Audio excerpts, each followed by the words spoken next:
Benda apa yang bisa digunakan untuk mengukur massa atau berat suatu benda? Penasaran? Let's check this video.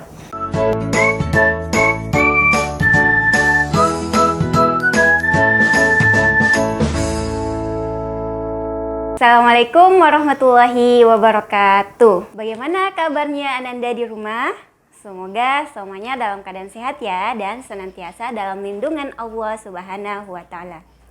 Baiklah, sebelum kita belajar, kita berdoa dulu agar ilmu kita berkah. A'udzu billahi minasyaitonir rajim. Bismillahirrahmanirrahim. Raditu billahi robba wa bil islami dina wa bi muhammadin nabiyya wa rasulah rabbi zidni ilma warzuqni fahman.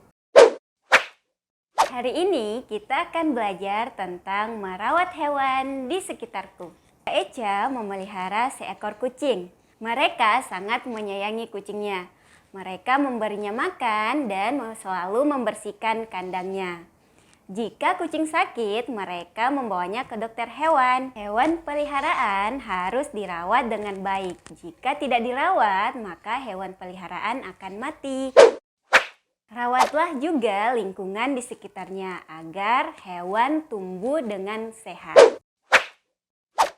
Pernahkah kamu melihat bebek, kelinci, dan kuda? Yuk perhatikan gambar di samping. Coba perhatikan bagaimana gerak kelinci, bebek, dan kuda. Saat meniru gerakan hewan, perhatikanlah gerak tangan, kaki, dan kepalanya. Yay, very good job. Nah, Ananda di rumah, tahukah kamu Indonesia kaya akan ragam budaya? Nah, salah satu ragam budaya yang ada di Indonesia yaitu tarian daerah. Tarian ada juga loh yang berasal dari hewan, misalnya tari merak, tari cendrawasih, dan tari kuda lumping. Selanjutnya kita akan belajar tentang huruf tegak bersambung. Perhatikan huruf tegak bersambung berikut. Nah, tugas Ananda di rumah silahkan buka bukunya halaman 43 dan tuliskan nama-nama bulan menggunakan huruf tegak bersambung. Nah, setelah menulis nama-nama bulan menggunakan huruf tegak bersambung, perhatikan kalimat berikut. Safran pergi ke perpustakaan bersama Kak Aisyah. Upacara bendera dilaksanakan setiap hari Senin. Fanya lahir di bulan April. Bisakah kamu membantuku membersihkan kelas?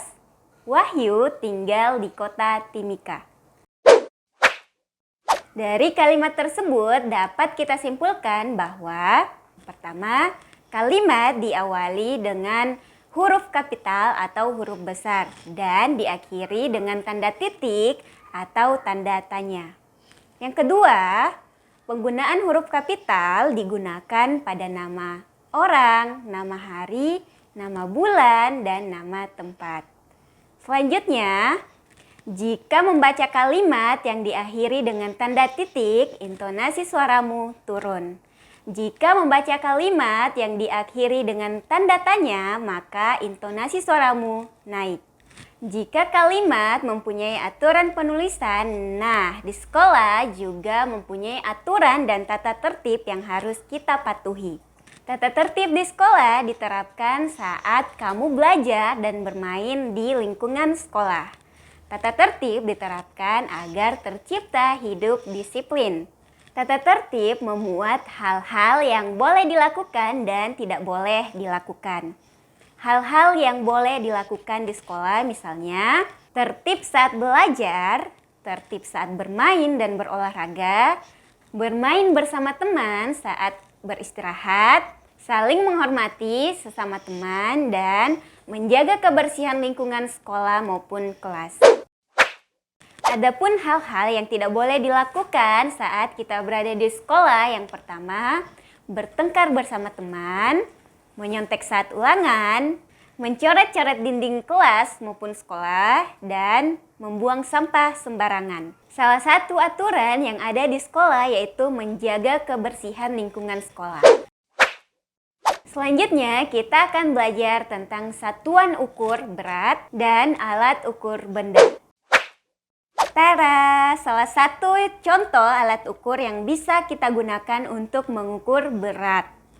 Nah, contohnya ini, timbangan badan. Jadi, timbangan badan digunakan untuk mengukur berat badan. Perhatikan gambar berikut. Timbangan selanjutnya yaitu timbangan duduk. Timbangan duduk banyak dijumpai di toko-toko, misalnya toko roti dan toko sembako.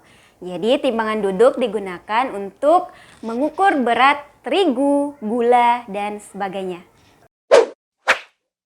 Perhatikan gambar berikut. Selanjutnya timbangan buah.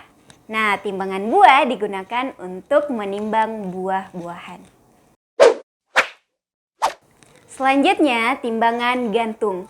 Timbangan gantung digunakan untuk menimbang berat daging, ikan, dan sebagainya. Selanjutnya kita akan membahas tentang satuan ukur berat, yaitu kilogram atau biasa disingkat dengan kg dan gram biasa disingkat dengan g. Perhatikan contoh berikut.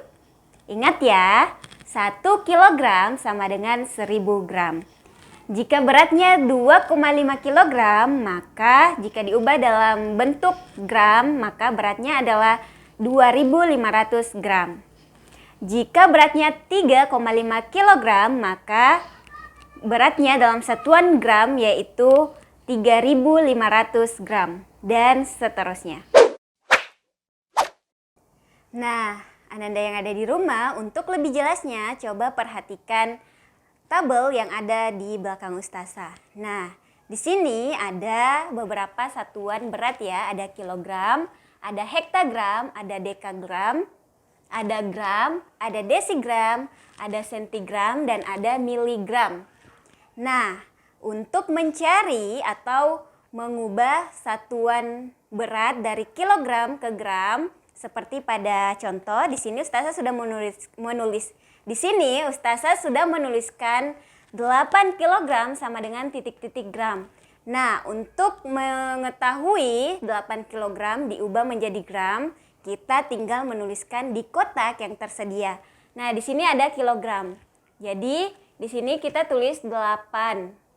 Karena satuannya kilogram, jadi kita tulis di kotak kilogram. Jadi 8 kilogram. Jadi di sini kita tulis, karena yang mau dicari adalah gram, maka di sini kita cari gram. Kotak gram di sini ya. Jadi di kolom atau di kotak gram kita tuliskan angka 0. Nah, setelah itu kita tinggal menuliskan angka 0 di kotak kedua dan ketiga. Jadi 8 kg sama dengan 8.000 gram. Nah, agar lebih paham, Ustazah punya contoh kedua. Di contoh kedua, 3 kg jika diubah menjadi gram, berapakah jumlahnya? Nah, sama seperti langkah pertama, kita menuliskan angka 3 di kolom kilogram atau di kotak kilogram. Kita tulis angka 3. Nah, karena yang dicari adalah gram, maka kita tulis angka 0 di kotak gram. Nah, langkah selanjutnya adalah kita tinggal menuliskan angka 0 di kotak kedua dan ketiga. Jadi, 3 kg sama dengan 3.000 gram. Nah, bagaimana Ananda yang ada di rumah? Saya yakin semuanya sudah paham ya. Selanjutnya, perhatikan teks berikut. Hari ini Naufal dan teman-temannya berolahraga. Mereka sangat tertib dan tidak ada yang bermain saat berolahraga. Hal tersebut dilakukan agar tidak ada yang cedera saat berolahraga. Mereka belajar tentang variasi gerak lari. Variasi gerak lari ada 2, yaitu lari berpindah tempat, contohnya lari di tempat. Kemudian yang kedua itu lari di tempat, lutut diangkat, seperti pada gambar yang ada di samping. Variasi gerak yang kedua yaitu lari berpindah tempat. Contohnya seperti pada gambar di samping yaitu lari zigzag. Selanjutnya yaitu lari bolak-balik seperti pada gambar yang ada di samping. Jika kita rutin berolahraga, maka tubuh kita akan menjadi sehat. Well, Ananda yang ada di rumah, tadi kita telah belajar tentang yang pertama, meniru gerak hewan. Yang kedua, menulis huruf tegak bersambung dan aturan-aturan penulisan sebuah kalimat. Selanjutnya, aturan dan tata tertib yang ada di sekolah. Yang ketiga, aturan dan tata tertib di sekolah. Yang keempat, satuan ukur berat dan alat ukur benda. Dan yang terakhir, variasi gerak lari. Materi kita hari ini selaras dengan hadis ke-26 yang ada di hadis Arba'in. Rasulullah SAW bersabda, yang artinya, setiap ruas tulang tubuh manusia wajib dikeluarkan sedekahnya setiap hari sebelum matahari terbit. Mendamaikan antara dua orang yang berselisih adalah sedekah. Menolong seseorang dengan membantunya menaiki kendaraan atau mengangkatkan barang-barangnya ke atas kendaraan adalah sedekah. Kata-kata yang baik adalah sedekah. Tiap-tiap langkahmu mengerjakan sholat adalah sedekah, dan membersihkan rintangan dari jalan adalah sedekah. Hadis riwayat Bukhari dan Muslim. Dalam hadis tersebut, menjaga kesehatan tak cukup hanya dengan membersihkan diri saja, namun juga harus diimbangi dengan menjaga kebersihan lingkungan. Sekian materi kita hari ini. Kita tutup dengan membaca hamdalah, alhamdulillahirobbilalamin, dan doa kafaratul majelis. Subhanakallahumma wa bihamdik, asyhadu an la ilaha illa anta, astaghfiruka wa atubu ilaik. Assalamualaikum warahmatullahi wabarakatuh.